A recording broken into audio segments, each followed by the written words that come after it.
How did you go from like my marriage is suffering, hurting into like, okay, Tia and I, we're doing good now. And because there's a big transition from where you were to where you're at. And again, like so many guys are in, they're on the outside looking at like, okay, I know I was created for more.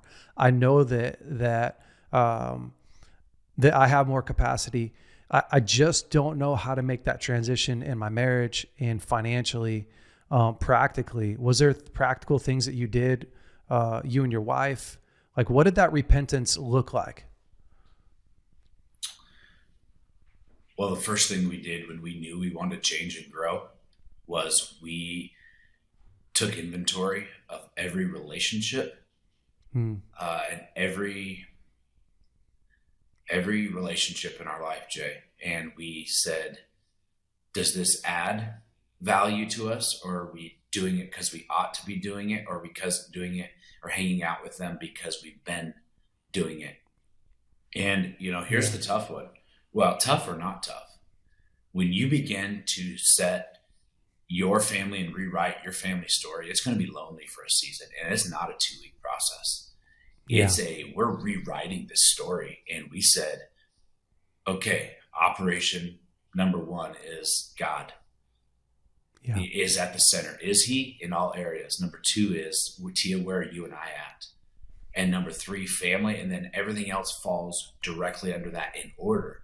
Here's the first thing we recognized. We had friends in our lives. Some of them were friends that we were in small group with, Jay, that were not adding value to our life. They were lifelong friends. We'd do the church campouts. We'd do the family. We'd even do some Yeah. hunting trips. But there's those people when you're sitting around the fire and the conversation just isn't quite the same. It's almost Yeah. like you can tell you're on a different path, but it's like, oh, and then you start making excuses for, oh, that's just Uncle Joe. Or that's just, oh yeah, he's just kind of that. No, that's not cool anymore.